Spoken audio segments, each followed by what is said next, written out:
Well, we just talked about him a moment ago. Tom Brady, again, the multi-layered revenge game going up against the team that unseated him for the Super Bowl title twice, including a perfect season in 2007. Now he goes up against this squad that has allowed the eighth most passing yards to quarterbacks this season. And a lot of that, I think, has to do with the fact that the Giants are always losing, so teams don't throw the ball as much. But one of the things I really love about Bruce Arians is that he loves to throw the football, and as a beneficiary of that is Tom Brady, who's had at least 32 fantasy points in 2 out of his last 4 games. And another quarterback that I will look at this week is somebody who's been a little maligned, and that's Carson Wentz. But he's had at least 2 passing touchdowns in 3 straight games. He has 5 rushing touchdowns this season that I don't think is getting enough. That's not getting enough love. Like, people are talking about Josh Love and Kyler Murray and these other quarterbacks who are running, but Carson Wentz is out there crushing. He's had at least 21 fantasy points in 4 of his last 5 games. And the Dallas Cowboys, that's now a team that you stream your players against. If you have a really good player you want to go against, you go against the Dallas Cowboys.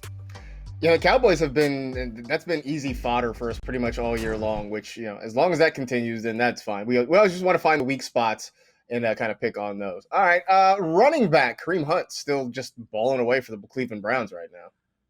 Yeah, he's still on his solo tour right now, and at some point he's going to have to go back and rejoin his band. I don't know what the best analogy would be. Maybe it's like when Tom DeLonge was doing Angels and Airwaves, and he would dismiss himself from Blink. Well, now he's permanently dismissed from Blink 182, but you know what I mean.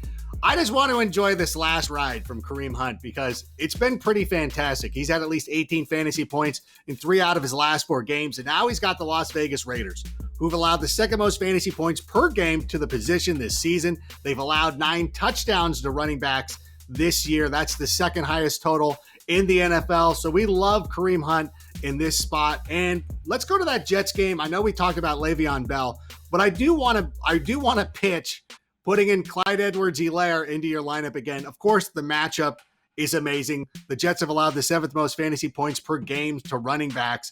And for everything that Clyde Edwards-Helaire has been this year, and I think a lot of us, me specifically, really wanted him to be this overwhelming Alvin Kamara type number 1 running back. We got to look back and realize that we've got a rookie who's had at least 11 fantasy points in every game this season. That's pretty significant. I know we probably overdrafted him, but that's fine. Like, at some point, do you care if you overdrafted him or not? Like, yeah, maybe I paid an extra $100 for the driver, but I got one that I really like and I'm crushing it straight and true off the tee. So who cares?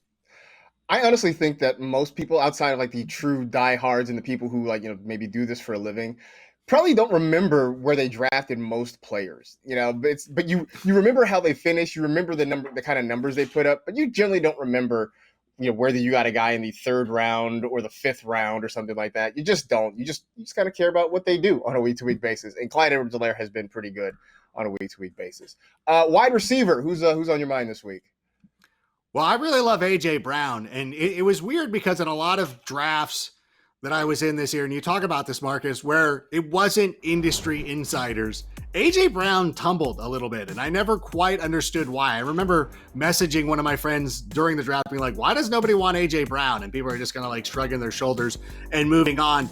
But I really love, I he's clearly the number 1 option for the Tennessee Titans. And again, I don't know how much they're going to have to throw the ball in this contest. I hope it does kind of evolve into a high-scoring game because the Titans have allowed the most fantasy points to wide receivers over the last 3 weeks, and they're playing a team that loves to throw the football. So I hope this lends itself to being a high-scoring game. So I love A.J. Brown.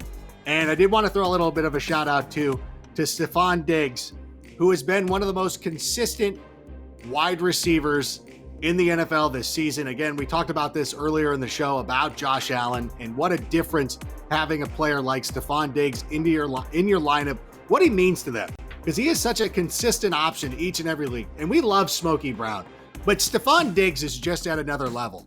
And I'm almost a little disappointed that Justin Jefferson's playing so well, because I would love to make fun of the Vikings for this move, but they actually got a good receiver in return.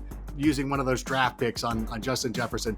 But this is one of those deals that works out for everybody. Love the matchup this week against the New England Patriots. I think what we've seen from the Patriots is that the depth is starting to get exposed. They were one of the teams that had the most, if not the most, opt-outs heading into this season. And where it ends up showing itself is this time of the year, not having that depth. So a team that at one point you would never want to start wide receivers against, now you feel pretty comfortable going with guys like Stephon Diggs. Yeah, I think that's an important part too, is that we kind of have glossed over all the opt-outs they had and how much that decimated their defense. It's not just Tom Brady leaving that has made the Patriots different. They have a lot of personnel that are gone, and I think it's really impacted them. Tight ends, who should be starting this week at tight end? Well, I'm going to go with Darren the Baller Waller. I know when you look at the FPA, the fantasy points against for the Cleveland Browns, they've been very generous to opposing wide receivers, which is going to lead a lot of people to go with Nelson Aguilar and Henry Ruggs III, excuse me. But I think you got to put Waller into this mix as well. I think that this is going to be another exploitable matchup. I think they're going to have to throw the ball a little bit more. I think this is just a good matchup for all your Raiders. I know last week it was a little bit of a disappointment because they were going up against the Tampa Bay Buccaneers and you were bummed out and you're like, oh, this could have been so much better. Or, if the Bucs actually had a bad defense. The Bucs defense is good now. The Browns no longer do. And another tight end that I like, I'm going to go back to Jonnu Smith because he's the tight end 4 right now. Struggled the last couple of weeks, and it hasn't quite been as good as it could have been. But this is a fantastic matchup against the Cincinnati Bengals, who have allowed a top 3 fantasy tight end in 3 consecutive games. But last week, Harrison Bryant, who we talked about, had 2 touchdowns. David Njoku had a touchdown, 3 touchdowns to tight ends. So I think that this is going to be a huge bounce back game for Jonnu Smith, and I can't wait to get him back into my lineup. And hopefully for Jonnu, that ankle, I think it was an ankle injury he was nursing. Hopefully that gets a little bit better too, because the matchup is fantastic. And I said before the season, one of my hot takes is that he was going to win people some fantasy leagues. And so far, he seems to be on track to doing that. So yeah, good for me. Defenses, what 2 defenses are you looking at starting this week? Well, the easiest one to do is going to be picking up the Tampa Bay Buccaneers and starting anybody against the New York Giants. Danny Dimes has been turning the ball over with great proficiency. That was something that I kind of hope would just go away. You're like, hopefully, we'll be turning the corner on this turnover issue, but apparently it's still there and it's not going away. And it is really something that the Giants are going to have to address because Danny Dimes is a great talent, but we're just not going to get the full operational Danny Jones unless he stops turning the ball over. But you pick up defenses and stream them. I also like the Philadelphia Eagles this week. And it goes back to the Dallas Cowboys being a team that not only do you start your offensive stars against, but you also want to stream a defense against them. The Washington FT was a great stream last week. This week, it's going to be the Eagles. Now, before, the problem with the Cowboys, I know that there's questions about the quarterback position, who's going to be starting. The key thing for me is the offensive line. They were stung by early retirements, some injuries, and it seemed every year when we would go into the season, you could count on the Cowboys offensive line. Like when Kevin Smith made a movie, you're like, oh, I'm automatically going to laugh. And then he did Cop Out. And that's probably more Bruce Willis's fault than anybody else. But you know what? It did break a string of enjoyable flicks. So with the Cowboys, now you want to stream your defenses against them, and the Eagles are up this week. And you know what? When you're trying to figure this out, sometimes it might be too late to hear my voice about the Eagles defense right now. Start looking ahead. See who the Giants play the following week. See who the Jets are playing in the following weeks, the Cowboys and all those, and start thinking 2 moves ahead. Start playing chess instead of playing checkers. What we've seen, I think, from the Cowboys is that Dak Prescott was a really great deodorant and sort of covered up how bad this team kind of stinks. Now they don't have that anymore, and it is on full display. So, yeah. Do you wear deodorant still? You know what? No, not today. Yeah, me neither. I don't know. I'm like, why bother? I mean, I'm already pot committed. I've been wearing deodorant for years, but if you're a young person, stop it. You don't see anybody anymore. You're inside. You're fine. You'll be fine. It'll be all right. All right. There goes any deodorant sponsorships we were ever going to get on this show. So, but we do have one. That was Secure Starts, presented by Visa. Please stay with us, Visa. Anyway, now we've gone from the top starts this week to the top sits. Which quarterbacks are you leaving on your bench? Ben Roethlisberger has been playing very well. Obviously, his team is undefeated, but that hasn't translated to fantasy points. It's a little disappointing. You're like, hey, like, we remember the Steelers from 2018 when they were attempting 600 passes a season, but now the volume is just not there. He's had fewer than 13 fantasy points in back-to-back games, and the Ravens are a tough defense. They've allowed 8 touchdown passes to quarterbacks this season. That's 4th fewest in the NFL. Understand, 4 of those came in one game against Patrick Mahomes. So outside of Patrick Mahomes, no quarterback has had success against this team, so we're leaving them on the bench. Another quarterback that we're not going to be starting this week either is going to be Phillip Rivers. This probably goes without saying. Like, I probably didn't need to. You're like, thanks, Rank. Like, I wasn't planning on starting him anyways. But you know what? I'm just telling you right now, you're not going to start him. That's the way it's going to go. And that's my thing. I think that this is a perfect opportunity for Jonathan Taylor to get into the mix. And really, outside the game against the Bengals got so out of hand the last time that we saw them that it really kind of clipped what would have been a great Jonathan Taylor game, because his snap percentage is going up. It's trending up. Well, in week 2, he had 60% of the snaps, but it was starting to trend back up and probably would have hit that number again if they had not fallen behind the Bengals. I expect that number to get close to 60%. So they're going to run the football, start Jonathan Taylor, don't start the quarterback. Yeah, Phillip Rivers has been such a mess that it's just hard to imagine they're going to continue to put the ball in his hands when if they don't have to. So that probably is good news for Jonathan Taylor. Speaking of running backs, which running backs are you avoiding this week? Well, I have Leonard Fournette on this, and part of it is because I have to turn in this cheat sheet so early that I didn't really get I don't know. It's tough. I know that he outsnapped Ronald Jones last week, and it's kind of tough to go in between the two of them. I know that this is a good matchup going up against the Giants. They allow a lot of points. They should be scoring a lot of points. So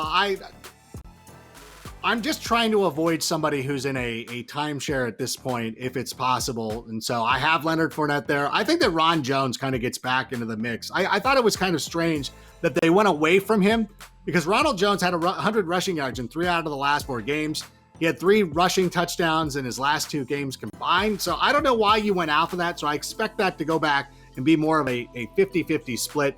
And another guy I'm talking about is going to be Adrian Peterson. Now, this one I feel confident in because Deandre Swift is now taking over that role as the running back for the Detroit Lions. It was fine. Like, it was cool. Like, Adrian Peterson with the Lions was like when Timothy Oliphant was on The Office. Like, it was a cool cameo. It was fun to see him. You're like, oh, that's fun. I didn't expect to see that. Here he is. Oh, Adrian Peterson, you were fine for a couple of games, but now this is an opportunity for DeAndre Swift, who had some injuries early on, didn't have a training camp, but now that he's fully vested in this offense, I think that he's the guy that you're going to want to start. So Adrian Peterson is on the bench, and he's almost to the point where you could probably release him at some point. I'd hang on to him. Don't have Kerryon Johnson for sure, but Adrian Peterson, his relevance is starting to wane. It took a while for us to get to the DeAndre Swift portion of the proceedings, but we're here now, and so better late than never. And that definitely means that I think Kerryon Johnson is certainly expendable on fantasy rosters. Wide receiver, speaking of expendable, I mean, Michael Gallup, it's been bad, and it's only gotten worse, I think, since Andy Dalton's taken over. Yeah, you know what? And I had high hopes for Michael Gallup. I mean, coming into the season, even with CeeDee Lamb, we were looking at an offense that still needed to replace 177 targets. So we thought, well, there's enough to go around, but it's never really worked out for Michael Gallup. Now, the first time that Andy Dalton came into a game and started targeting him in some big spots, you're like, okay, this could work out for Michael Gallup. But we've seen over the last couple of weeks, he just doesn't seem to have a prominent role in this offense. Did not have a point against the Washington FT. He's also a player that you could think about dropping. And Devontae Parker is a player I'm really worried about this week for the Miami Dolphins. The Rams have allowed the second fewest fantasy points per game to wide receivers this season. So that's pretty tough. We saw last week how they were able to handle Allen Robinson. That pass rush is going to be going up against a rookie quarterback. So there's a lot of things in play here that makes me apprehensive about Devontae Parker. Now, as always, check the rankings. I don't want you to start some crazy flyer on a player and be like, you told me to sit Devontae Parker. Realize this is a guide. Like, the only for sure guy I would bench is Preston Williams, because he's top 10 fantasy points once in his last 6 games, for sure. Devontae Parker, I'm really worried about. He's listed as a sit. Check the rank. It's very simple. Like, somebody's like, you should make this easier. I'm like, the rankings could not be more easy. Always check the rankings. I'm just letting you know this is not a great matchup, and be very careful with it. So basically, you're telling me that I shouldn't, sit Devontae Parker in favor of, I don't know, Dante Pettis or something like that. Don't that what you're telling me? I would probably start Devontae Parker in that one. Okay, that's just right. And if Dante Pettis has a monster game, we're all going to be like, damn. Obviously, that's not going to happen. But you know what I'm saying. Right, exactly. Tight end. Who should we be avoiding this week? Eric Ebron got some action last week, but we're not really digging this matchup going against the Baltimore Ravens this week. I think that this one is going to be this is going to be one of those old school games between the Ravens and the Steelers. I know for a number of years, they started getting a little bit more high scoring and put up a lot more offense than we were used to. But I think with the Steelers being as proficient as they have been defensively, and obviously we talked about the Ravens a moment ago when talking about Ben Roethlisberger, there's not a lot of passing options that I really trust this week for the Steelers, and Eric Ebron is included. And I know a lot of people are asking about Trey Burton with the Colts, somebody that we thought could have a bigger role this season, and I kind of like him. I think season long, he's somebody to keep an eye on. He's definitely a matchup-based guy for me. But again, going back to what we were talking about with Phillip Rivers, I expect this to be a more run-heavy game. Trey Burton, I mean, if they start dialing up plays again for him where he's running the Wildcat or anything like that, then I will be ultimately chagrined. But right now, I'm going to have to avoid this one, and so I'm going to leave him on the bench. If you need to stream a tight end, I would say that you have to go look at some other options. I know Robert Tonyan is an interesting one because he kind of disappeared last week with Devontae Adams' return to the Green Bay Packers, but I think somebody like that might be a little bit better off than Trey Burton this week. Phillip Rivers loves his tight ends. The problem is Phillip Rivers is having problems getting the football out, so that makes it a little bit dicey with a guy like Trey Burton right now. And finally, 2 defenses that people should stay away from this week. Well, the Seahawks, I this should probably go without saying, but I still believe that, as you like to say, there's some muscle memory for a lot of these defenses. You're just like, oh yeah, the Seahawks. Like you're looking through and you're like, oh my gosh, like why are the Seahawks still here? No, they're not good anymore. They're still the Legion of Boom, but Lex Luthor has been replaced by his cousin Ned, and Ned Luthor, not quite the devious malefactor that Lex is. And it's kind of allowed a lot of teams to put up a lot of points. Like, I'm going to be talking on NFL Fantasy Live about how Jimmy Garoppolo has the best matchup of any quarterback this week. That doesn't mean I'm starting him. I'm just saying he has the best matchup on paper. So avoid the Seahawks. Also avoid the Miami Dolphins this week too.